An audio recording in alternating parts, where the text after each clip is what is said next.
Assalamu alaikum viewers, this is your host Nimra Ahmed and you're watching our YouTube channel Catalyst Records. Viewers, आज हम बात करने जा रहे हैं इंडिया के एक इंडस्ट्रियलिस्ट के बारे में जिनका नाम है गौतम अडानी, जिनकी इस वक्त नेट वर्थ जो है वो बिल गेट्स के इक्वल हो चुकी है। गौतम अडानी की नेट वर्थ जो है वो इस वक्त 125 बिलियन डॉलर्स तक पहुंच चुकी है। इसी बारे में पाकिस्तानी पब्लिक का रिएक्शन हम रिकॉर्ड करेंगे कि इंडिया में से लीडर्स, बिजनेसमैन जो है वो इस कदर क्यों निकल रहे हैं, क्या रीज़न है इसकी। जो इंडियंस जो हैं वो इंटरनेशनल लेवल पर इस वक्त compete कर रहे हैं बिल गेट्स की नेट वर्थ के बराबर। गौतम अडानी की जो है वो हो गई है नेट वर्थ और वो वेल्थी बन चुके हैं। तो क्या रीज़न है इसकी। इंडिया जो है वो इतना ग्रो क्यों कर रहा है, इंडिया में से इतने लोग जो हैं वो as a leader, as a CEO, as a businessman क्यों निकल रहे हैं, क्या वजह है इसकी, और पाकिस्तान क्यों पीछे है इंडिया से। तो चले आवाम के जाने बढ़ते हैं और देखते हैं कि क्या रिव्यूज़ मिलते हैं। इंडिया में एक इंडस्ट्रियलिस्ट है जिनका नाम है गौतम अडानी, ठीक है। उनकी नेट वर्थ जो है वो इस वक्त बिल गेट्स के मुकाबले पे वो आ गए हैं 125 बिलियन डॉलर्स जो है नेट वर्थ पर आ गए हैं बिल गेट्स के मुकाबले पे। क्या कहेंगे आप? मैम, इस मामले में ना सबसे मेन जो चीज़ें हैं, इंडिया में जो लोग ग्रो कर रहे हैं इतना वेल्थ के हिसाब से, तो वहाँ पे 3 से 4 चीज़ें हैं जो मुझे समझ में आती हैं। सबसे ज़्यादा तो वो ये कह लें कि आप एक तजारती मंडी, जिसको इंटरनेशनली हम कह सकते हैं, इंडिया बहुत बड़ी तजारती मंडी है।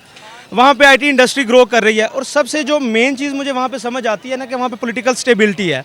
हमारे कंट्री को मैं ये नहीं कहता कि यहाँ पे मतलब चीज़ें ख़राब हैं या ये हैं, लेकिन पॉलिटिकल स्टेबिलिटी जो है ना, वो किसी भी जो कंट्री की ग्रोथ के लिए बड़ी इंपॉर्टेंट चीज़ होती है। कि एक अगर चीज़ ग्रो करना स्टार्ट हुई है तो उसको प्रॉपर फंक्शनिंग करने दी जाएगी तो वो आगे ग्रो करेगी, ठीक है। तो जब तक वो चीज़ें स्टेबल नहीं होंगी मुल्क के अंदर, मतलब रेवेन्यू आएगा नहीं या इन्वेस्टमेंट आएगी नहीं, तो लोग उस पर ग्रो भी नहीं कर सकेंगे। तो इंडिया में जो मुझे ये चीज़ समझ आती है, जिस तरह आपने उनका बताया कि वो ग्रो कर रहे हैं, इंडिया में और भी बड़े बिजनेसमैन हैं, ठीक है, बिजनेस टाइकून्स में उनका नाम आता है इंटरनेशनली भी। तो उसकी सबसे बड़ी रीज़न ये है कि वो बहुत बड़ी मार्केट बन चुकी है और पूरी दुनिया का जो है वो इंटरेस्ट वहाँ पर है, इन्वेस्टमेंट है। तो इस मामले तो मैं यही कहना चाहूँगा। देखिए मैम, इसमें 2 चीज़ें मैं बयान करना चाहूँगा। पहली चीज़ ये है कि एंटरप्रेन्योरशिप का रुझान पाकिस्तान में, हमारी कंट्री में बहुत कम है। इसकी कई वजूहत हो सकती हैं कि हम लोग या तो डरते हैं, हम नई चीज़ ट्राई नहीं करना चाहते। हम जो ऑर्थोडॉक्स तरीके हैं जी, आप पहले एक डिग्री हासिल करो, उसके बाद कहीं पे आप मुलाजमत शुरू कर दो, हम उस कल्चर से नहीं निकल पा रहे। जब तक हम बहादुर नहीं होंगे, हम नई चीज़ों को ट्राई नहीं करेंगे, रिस्क लेना नहीं सीखेंगे, ठीक है। जब आप रिस्क लेते हो, या तो आप वहाँ से उससे सीखोगे, ठीक है, या आप कामयाब होगे, ठीक है। तो हमें ये चीज़ ट्राई करनी है कि हम जो यहाँ पे एंटरप्रेन्योरशिप की तरफ जाएं, नई नई चीज़ें ट्राई करें, इनोवेशन लाएं। आप दुनिया के बड़े बड़े एंटरप्रेन्योर्स हैं जितने भी, इवन आप फेसबुक का जो मार्क ज़करबर्ग है, आप उसे देख लें, एलन मस्क की, जितने भी इन्होंने ज़ीरो से स्टार्ट किया था, ठीक है। इन्होंने रिस्क लिए हैं, ठीक है। ये ब्रेव थे, ये डरते नहीं थे, ठीक है। इन्होंने रिस्क लिए, बहुत दफ़ा ये फेल हुए। इवन आप बिल गेट्स का अगर आप कभी इंटरव्यू सुने, वो खुद बहुत बड़ी दफ़ा उसने अपने सॉफ्टवेयर बनाया है, उसके बाद उसे सक्सेस मिली है। तो बात यह है कि पहली बात, आप रिस्क लेना सीखें, ठीक है। दूसरी चीज़ है कि आप उस चीज़ के बारे में पैशनेट हों, ठीक है। मेहनत हो लेकिन टुवर्ड्स राइट डायरेक्शन, ठीक है। ऐसा नहीं हो कि आपको पास कोई गाइडेंस नहीं है और आप अंधाधुंध इधर उधर हाथ पैर मारे जा रहे हैं। आप कोई भी काम करना चाहें, उसके बारे में रिसर्च वर्क करें, उसके बाद जो है ना उसमें अल्लाह का नाम लेकर उसमें आप अपनी पूरी एफर्ट पुट करें। दूसरी चीज़ ये है कि एंटरप्रेन्योरशिप जो है ना, पहले आप देखें हर इलाके के लिहाज से मुख्तलिफ मौके होते हैं। अब पाकिस्तान में आप देखें, लोगों जो अपॉर्चुनिटी है ना, आपको लोगों से बात करने से पता चलेगा। जब आप ऑब्ज़र्व करेंगे ना कि मेरे या तो नीड, 2 तरह से एंटरप्रेन्योरशिप होती है, या तो किसी चीज़ की नीड हो, या एक ऑलरेडी एक सिस्टम एग्जिस्ट कर रहा है, उसमें फ्लॉज हो, ठीक है। आप या तो कोई ज़रूरत है एक चीज़ सिरे से नहीं, आप उसे प्रोवाइड कर दें, वो आप एंटरप्रेन्योरशिप जो है ना, आप एंटरप्रेन्योर बन जाएंगे। या एक ऑलरेडी सिस्टम एग्जिस्ट कर रहा है, आप उसमें फ्लॉज हैं, उसको दूर कर दें, ठीक है, वो भी आप जो है ना तब भी एंटरप्रेन्योरशिप कैरी कर सकते हैं, आप एंटरप्रेन्योर बन सकते हैं। तो ये 2 तरीके हैं। मेरे ख्याल में हमें बहादुर होना पड़ेगा, ठीक है, हमें ये रिस्क लेने पड़ेंगे, और ये एक तरह से ग्रूमिंग है। इवन जो मैं एक चीज़ ये बयान करना चाहूँगा कि मैं खुद एक यूनिवर्सिटी का स्टूडेंट हूँ, ठीक है। तो यूनिवर्सिटीज़ में ना ग्रूमिंग में ये वो चीज़ स्टूडेंट्स को चीज़ें सिखानी चाहिए कि आप जो है ना नई चीज़ ट्राई करें, डरे ना, ठीक है। आप जॉब सिक्योरिटी भी हो, जॉब भी करें, लेकिन नई चीज़ ज़रूर ट्राई करें। बहुत अच्छी बात है कि एशिया में एक बिजनेसमैन की नेटवर्क इतनी ज़्यादा है, लेकिन एज अ पाकिस्तानी और बीइंग एज अ टेक्निकल, ये हमारे लिए बहुत ही ज़्यादा अफसोसनाक बात है कि पाकिस्तान के इतने टैलेंटेड होने के बावजूद भी हमारे बिजनेसमैन इंटरनेशनल लेवल पर इतनी चीज़ें प्रोड्यूस नहीं कर पाते कि हमारा लेवल अप हो। अभी रिसेंटली पाकिस्तान में ये इशू है एक कोई भी चीज़ है उसको हम इंटरनेशनल लेवल पर अपग्रेड करने के लिए हमारे पास सिस्टम नहीं है। इवन के जस्ट मैं अभी 2 दिन पहले जो है सऊदीया से आया हूँ और मैं वहाँ पे एज अ टेक्निकल जॉब करता हूँ। वहाँ पर हमारे पास सबसे ज़्यादा जो टेक्निकल लोग हैं वो इंडियन से हैं। और इंडियन से क्यों है कि उन्होंने अपनी एजुकेशन को ग्रो अप किया है, वो latest technology latest education foreign से अपने मुल्क में लेकर आए हैं। लेकिन हमारी बदकिस्मती ये है कि पॉलिटिशियंस जो हैं जब 2001 और 2 में जब बिल गेट्स ने गूगल सेंटर पाकिस्तान में उसने लॉन्च करना चाहा था तो हमारे पॉलिटिशियन ने उसको लॉन्च नहीं करने दिया आगे। इसके बाद जब उन्होंने latest technology IT information infrastructure और एजुकेशन के रिलेटेड इंजीनियरिंग के रिलेटेड जब उन्होंने एयर और नारकोटिक्स की इंजीनियरिंग जब पाकिस्तान में लानी चाहिए तो हमारे पॉलिटिशियंस ने उनको नहीं लाने दिया, जिसकी वजह से हमारा मयार या जो टेक्निकल लोग हैं जब तक उनकी ग्रोथ ही नहीं हो रही। दूसरा एजुकेशनल सिस्टम हमारा टेक्निकल का ऐसा है कि जो 3 year diploma of associate engineering है उसका कोई प्रेफरेबल सिलेबस नहीं है। इवन के जो इंजीनियरिंग है उसका भी कोई टेक्निकल और अथेंटिक सिलेबस नहीं है कि जिसको पढ़ के हम अपना लेवल या मोरल उसको बुलंद कर सकें। हमें 50 साल पुरानी चीज़ें पढ़ाई जाती हैं, लेकिन जब हम फील्ड में जाके उस चीज़ का इम्प्लीमेंटेशन करते हैं, जो फील्ड है वो 50 साल एडवांस की चीज़ें हमें प्रोवाइड कर रही होती है, लेकिन हमारा जो एजुकेशन सिस्टम है वो हमें 50 साल पुरानी चीज़ें दे रहा होता है। तो वहाँ पे जाके हम जितने भी इंटेलिजेंट हो, जितने भी हम हार्ड वर्कर हों, हम वहाँ पे जाके फेल हो जाते हैं। इवन के बीइंग अ पाकिस्तानी, मैं एक फॉरनर हूँ और मैं बाहर जॉब कर रहा हूँ, अपनी जो है लाइफ की मैं तो स्ट्रगल कर रहा हूँ। हमने जो इधर पढ़ा है वो सब कुछ उधर जाके फेल हो गया। हमारी जो गवर्नमेंट है वो उसकी पॉलिसीज़ अपनी यूथ को ग्रो अप करने के लिए नहीं है। अभी इमरान खान की हुकूमत थी और हम सब लोग उससे खुश थे इस वजह से कि उसने अपनी यूथ को डेवलप करने के लिए बहुत ज़्यादा काम किया है। लेकिन अनफॉर्चुनेटली अभी जो टेक ओवर हुआ है उसके नतीजे में जो इमरान खान ने फैसिलिटीज़ यूथ को दी थी वो भी बिल्कुल ख़त्म कर दी गई हैं। और मेरी ये रिक्वेस्ट है गवर्नमेंट ऑफ पाकिस्तान से कि गवर्नमेंट ऑफ पाकिस्तान हमारी यूथ की एजुकेशन के लिए, टेक्निकल एजुकेशन के लिए और आईटी एजुकेशन, इंफ्रास्ट्रक्चर, एरोनॉटिक्स और सिविल एविएशन के लिए जो है एजुकेशन वो ग्रो अप करे।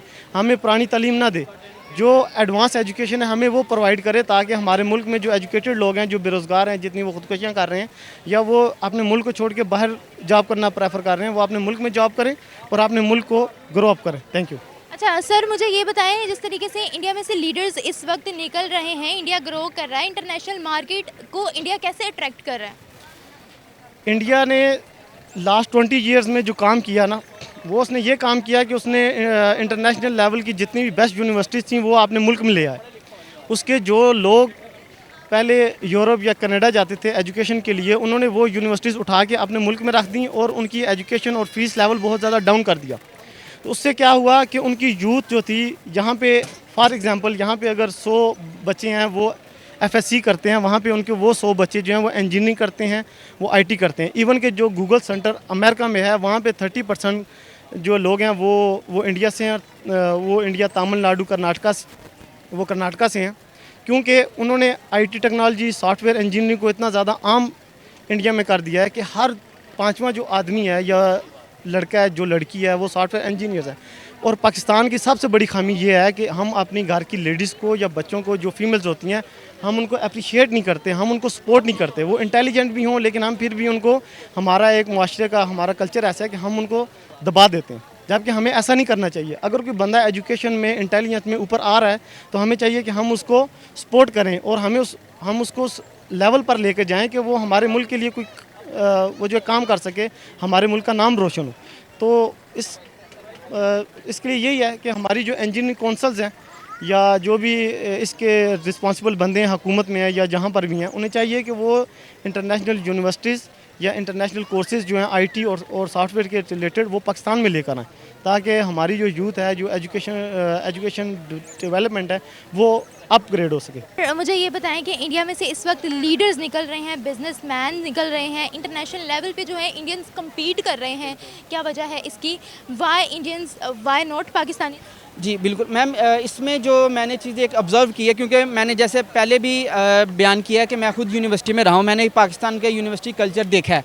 यहाँ पे स्टूडेंट्स को पढ़ाया जाता है कि सिर्फ वो एक डिग्री ले लें, उनकी पर्सनल डेवलपमेंट, उनकी ग्रूमिंग, उनका जो व्यू है, विजन है, वो ब्रॉड हो, ऐसा बिल्कुल यहाँ पे नहीं है। यहाँ पे रिसर्च वर्क नहीं है, ठीक है। आप अगर किसी इंडियन से, ग्रेजुएट से बात करें यूनिवर्सिटी के, आपको पता लगेगा उसके बोलचाल से, उसके विजन से, चाहे वो बाद में गलत हो, लेकिन एटलीस्ट उसका विजन है, वो किसी चीज़ नई चीज़ पे काम करना चाहता है, वो अपने लोगों के लिए सहूलियात प्रोवाइड करना चाहता है। ठीक है, पाकिस्तान में ऐसा नहीं है। पाकिस्तान में ये है कि हमें डिग्री की है, उसके बाद हमें सिर्फ जॉब चाहिए और अपने लिए चाहिए। ठीक है, हम ये नहीं देखते ब्रॉडर विजन में, ब्रॉडर टर्म में हम नहीं सोचते कि यार हम कोई ऐसा काम करें जिससे हमें तो अल्टीमेटली फ़ायदा है लेकिन लोगों को भी फ़ायदा हो। अगर हम लोगों के लिए कोई सहूलत प्रोवाइड करेंगे, अल्टीमेटली उसका हमें भी रिटर्न रिवार्ड मिलेगा। हमारे यहाँ पे ये कल्चर नहीं है। आप इंडियन जो देखेंगे उनके यूनिवर्सिटीज़ के प्रोफेसर जो हैं वो अपने स्टूडेंट्स को इनकरेज करते हैं। अब मैंने जो है ना कुछ डिफरेंट स्टूडेंट्स के साथ इंटरेक्शन किया है, उसमें इंडियन स्टूडेंट्स भी शामिल हैं, उसमें हमारे पास यूके के स्टूडेंट्स भी शामिल हैं, क्योंकि मैं एक वेट हूँ। हमारी एक एसोसिएशन है IVS से, उसके थ्रू हम मुख्तलिफ दुनिया के इंस्टीट्यूशन के थ्रू जो है ना स्टूडेंट्स से कॉन्टैक्ट करते हैं, उनसे रब्ता करते हैं। मैंने एक चीज़ पर्सनली ये बहुत ज़्यादा फील की है कि वहाँ पर स्टूडेंट्स की जो ग्रूमिंग है ना, हमारी वहाँ स्टूडेंट्स की ग्रूमिंग उस तरह की नहीं है। हम लोग बहुत ज़्यादा लैग कर रहे हैं, हमारे स्टूडेंट्स में कॉन्फिडेंस नहीं है। कॉन्फिडेंस इस सेंस में नहीं है कि हमने जो डिग्री या कोई एक्वायर की है उसमें हम कम्पिटेंट हों, हम अपनी फील्ड में माहिर हों। उसके अगर जब तक हम कम्पिटेंट नहीं होंगे हम तब भी डिलीवर नहीं कर सकेंगे। ठीक है, तो ये 2-3 चीज़ें हैं, हमें इस पर सोचने की ज़रूरत है। तो क्या जिस तरीके से इंडिया काम कर रहा है हम कर सकते हैं, क्या हमें इंडिया को फॉलो करना चाहिए? जी बिल्कुल, अच्छी चीज़ जहाँ से मिले आप उससे कॉपी करें। ठीक है, इंडिया भी बिल्कुल हमारे से बहुत आगे, बहुत उनका एजुकेशन सिस्टम जो है वो बहुत ज़्यादा स्ट्रॉन्ग है हमसे। IT में वो बहुत ज़्यादा, हम उनसे मदद ले सकते हैं और लेनी भी चाहिए। और मेरे ख्याल में जितनी ग्रो करने की अपॉर्चुनिटी हमारी इस रीजन में है ना, क्योंकि हमारे बॉर्डर्स दोनों मिलते हैं, कल्चर सेम है, ऑलमोस्ट सेम है, और लैंग्वेज बैरियर भी इतना नहीं है। तो हम दोनों कंट्रीज़ अगर मिलके काम करें तो हम बहुत ज़्यादा ग्रो सकते हैं। बहुत बड़ा पोटेंशियल है यहाँ पे। ठीक है, हमारे पाकिस्तान में ऐसा नहीं है कि टैलेंट नहीं है, टैलेंट है लेकिन हम उसे अच्छी तरह से एक्सप्लॉइट नहीं कर पा रहे। मैम नो वरीज़ के पाकिस्तान कर सकता है, लेकिन उसके लिए कुछ स्टेप्स रिक्वायर हैं। ज़ाहिर बात है, सबसे पहले आपने जो इन्वेस्टर्स हैं या जो फॉरेन इन्वेस्टर्स या लोकल इन्वेस्टर्स, उनको सबसे पहले आपने एक श्योरिटी देनी है, एक स्टेबिलिटी की, कि आपके कंट्री में यहाँ पे देखें ना, जैसे ही गवर्नमेंट चेंज होती है तो जो पिछली गवर्नमेंट ने प्रोजेक्ट स्टार्ट किए होते हैं वो अगली गवर्नमेंट आके स्टॉप कर देती है जी, कि उन पर उनकी तख्ती ना लग जाए, बोर्ड ना लग जाए। तो सबसे पहली चीज़ तो यह है कि आप उनको स्टेबिलिटी देंगे तो इन्वेस्टमेंट आएगी, जब इन्वेस्टमेंट आएगी तब ग्रोथ भी आएगी। दूसरी चीज़ ये है कि यहाँ पर आपने रिसर्च पर वर्क करेंगे ना जितना, हाँ ये है कि हम उनके बाद स्टार्ट करेंगे, लेकिन हो सकता है हम उनके बराबर पहुंच के उनसे आगे भी निकल सकते हैं। हम निकल सकते हैं, लेकिन उसके लिए कुछ स्टेप्स भी ज़ाहिर बात है रिक्वायर्ड है। सर मुझे ये बताएं, इंडिया की इस तरक्की, इस जो उनका ये जो आगे कदम बढ़ा रहे हैं इंडिया तरक्की की राह में, इसका क्रेडिट आप किसको देंगे? मैम इंडिया की क्रेडिट जो है ना, मैं उनकी गवर्नमेंट, मतलब हम जिस तरह हम मीडिया से सुनते हैं, कि मीडिया से हमें पता चलता है ना, हम खुद तो विजिट नहीं करते उनकी गवर्नमेंट के बारे में। उनकी अपोजिशन भी हमारे मुल्क में भी इसी तरह ही है कि अपोजिशन कहती है जी गवर्नमेंट ने कुछ नहीं किया, कुछ नहीं किया। उन्होंने चाहे कुछ ना किया हो, हम इस बारे में नहीं जानते ना, हमें पता है। लेकिन जिस हिसाब से वहाँ से रिसर्च के थ्रू और IT एक्सपर्ट्स नहीं कर रहे हैं, टॉप लीडर्स नहीं कर रहे हैं, बिजनेस टाइकून्स नहीं कर रहे हैं, तो नो डाउट कि वहाँ पर आपको अपॉर्चुनिटीज़ मिल रही हैं। उनकी गवर्नमेंट या लोकल गवर्नमेंट, उनका मतलब जिससे स्टेट्स हैं डिफरेंट ना, हमारे तो 4 सूबे हैं, प्रोविंसेस हैं, वहाँ पे तो इतनी स्टेट्स हैं, तो नो डाउट कि वहाँ पे कोई ना कोई इकदामात या वो मैनेजमेंट कर रहे हैं ना, कि अवाम को अपॉर्चुनिटीज़ मिल रही है तो वो आगे निकल रहे हैं। तो मीडिया पे हमें चाहे जितना मर्जी सुनने को मिले जी कि इंडिया गरीब है, वहाँ के लोग मर रहे हैं भूख से, ये वो, ज़ाहिर बात है अपॉर्चुनिटीज़ हैं तो वो आगे निकल रहे हैं, यही चीज़ है। अच्छा सर मुझे ये बताएं कि जिस तरीके से इस वक्त इंडिया में से लीडर्स निकल रहे हैं, आपको लगता है कि इंडिया सुपर पावर बनने की रेस में आगे जा रहा है? क्योंकि हम देखते हैं कि इंडिया ने चाइना का भी बाइकआउट कर दिया है। मैम बात जहाँ तक है ना सुपर पावर बनने की, तो इस टाइम मेरी समझ में आती है, हर एक बंदे का अपना थॉट है। तो जो 2 मेन इस time super powers seems to be, one is America and one pole is China, sorry I don't want say Russia. तो अवाम अभी जो बाकी कंट्रीज़ हैं ना, इन्हीं 2 पोल्स की तरफ जा रहे हैं। नो डाउट कि वो आने वाले वक्त के अंदर अपने आप को इस मुकाम पे ले आएँ। मैं सुपर पावर तो नहीं कह सकता कि वो बन सकते हैं कि नहीं, क्योंकि अभी जो 2 कंट्रीज़ ऑलरेडी सुपर पावर के तौर पर एग्जिस्ट कर रही हैं ना, वो बहुत आगे हैं, बहुत ज़्यादा आगे हैं। तो उनको अभी कम्पीट करना तो बहुत ही मुश्किल है। ठीक है, but at least India is trying. या ये बात है कि ट्राई, वो कहते हैं ना, आप जीतें या हारें, आपका लड़ना मानी रखता है। तो जाहिर बात है वो ट्राई कर रहे हैं, होप सो कि वो आगे किसी मुकाम तक, हाँ वो जिस पोल में बिल गेट्स तक पहुंच सकते हैं, तो फिर वो सुपर पावर क्यों नहीं बन सकते? मैम एक बंदा तो नहीं ना इस तरह फिर कर सकता है कि अगर एक मतलब आप एक बंदा कोशिश करेगा तो कतरा कतरा मिलकर ही दरिया बनता है ना। मैम अब मैं आपको बताता हूँ, कुछ कंपनीज़ हैं वहाँ पे, ठीक है जी, कि वो बहुत मतलब बड़े बिजनेस टाइकून्स बन चुके हैं, जिस तरह आपने इनका बताया कि बिल गेट्स के मुकाबले में ये आ रहे हैं। ठीक है, ये तो हो गया, उनका नाम दुनिया के टॉप मतलब बिजनेस टाइकून्स के अंदर आ गया। लेकिन जब तक कलेक्टिवली पूरे कंट्री के अंदर सारी डेवलपमेंट्स, इंफ्रास्ट्रक्चर, एक मतलब क्या कहते हैं कि जैसे हमने बाकियों को कंट्रोल करना है। अभी इंडिया और पाकिस्तान का तो मैम सबसे बड़ा इशू ये है कि ये दोनों तो अब आपस में लड़ने से निकलेंगे तो फिर कुछ करेंगे ना। नो डाउट कि इंडिया आगे काम कर रहा है, वो लड़ाई भी है जी कि हम पाकिस्तान हमारा दुश्मन है, पाकिस्तान समझते हैं कि इंडिया हमारा दुश्मन है, ये तो एक टसल चल रही है स्टार्ट से। लेकिन वो उस साइड पर भी काम कर रहे हैं, हमारे पाकिस्तान में भी चल रहा है। मैं ये नहीं कह रहा कि इंडिया ही सब कुछ है, लेकिन जो मैं समझता हूँ कि जो रफ्तार है हमारी वो कम है। आने वाले 20 सालों में या आने वाले 5 सालों में हमने इंटरनेशनल लेवल पे अपनी एजुकेशन को कितना ग्रू अप करना है। जब वो इस चीज़ को देखते हैं तो वो फिर पॉलिसीज़ बनाते हैं कि हमने अगले आने वाले 10 सालों में 20 सालों में हमारे फॉर एग्जांपल एक कंट्री में जो 2 मिलियन ग्रेजुएट्स हैं, तो हमने उनको ग्रेजुएट्स बनाना है, एजुकेटेड बनाना है, या हमने उन्हें गधे बनाना है। यहाँ पे क्या होता है, मोस्टली जो यहाँ पे डॉक्टर्स हैं, ठीक है, वो जो वेल एजुकेटेड है या वेल एक्सपीरियंस्ड है, वो कोई बंदा यहाँ पे आपको नहीं मिलेगा। वो यहाँ पे out of the country prefer करते हैं। जो इंजीनियर्स हैं वो खुद आउट ऑफ कंट्री प्रेफर करते हैं। मैं एज अ खुद एक इंजीनियर हूँ, लेकिन मैं खुद प्रेफर करता हूँ कि मैं मुल्क से बाहर काम करूँ। क्यों? यहाँ पे हम जितना मर्जी काम कर लें, हमें काम के मुताबिक हमें पे ही नहीं मिलती है। तो फिर हम लोग कहाँ जाएंगे? तो इसीलिए जब हमें यहाँ पर proper education, proper facilitate, proper जो है जॉब या वो वर्किंग सोर्स, वर्किंग इन्वायरमेंट नहीं मिलेगा, तो हम लोग प्रेफर करेंगे कि बाहर जाएंगे। लेकिन इंडिया ने ऐसा नहीं किया। उन्होंने जब यूनिवर्सिटीज़ लेकर आए हैं, वो आईटी सेंटर लेकर आए, गूगल सेंटर लेकर आए। उन्होंने उसके बाद जो है जितने भी आप अभी देख लें कि टेक्निकल में जो मैकेनिकल थिंग्स हैं, वो गल्फ़ में 95% जो है वो इवन के इंडिया प्रोवाइड कर रहा है।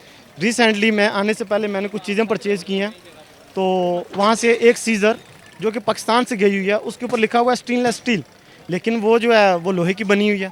मतलब कि हम पाकिस्तानी खुद ही लोग अपने मुल्क को डिग्रेड कर रहे हैं। हम चाहते ही नहीं है कि भी हमारा मुल्क आप हो। और जो हुक्मरान है वो भी अल्हम्दुलिल्लाह वो हमें ऐसे मिले हैं कि वो हमारे इस मामले में उन्होंने कभी ना सोचा ना कि प्लानिंग की है। जी तो व्यूवर्स, ये थी हमारी आज की वीडियो। होप्स हो कि आपको हमारी वीडियो अच्छी लगी होगी, वीडियो का टॉपिक पसंद आया होगा और लोगों के रिव्यू समझ आए होंगे। अगर आपको हमारी वीडियो पसंद आई हो तो हमें कमेंट बॉक्स में लाजमी मेंशन कीजिएगा। इसी के साथ मुझे दीजिए इजाज़त, मैं मिलूँगी आपसे एक नए वीडियो, एक नए टॉपिक के साथ। तब तक अल्लाह हाफिज़। लेकिन हमारे चैनल कैटलिस्ट रिकॉर्ड्स को लाइक, सब्सक्राइब और शेयर लाजमी कर दें। साथ ही बेल के आइकन को भी दबा दें ताकि आने वाले वीडियो की नोटिफिकेशन आप तक वक्त से पहुँचती रहे। शुक्रिया।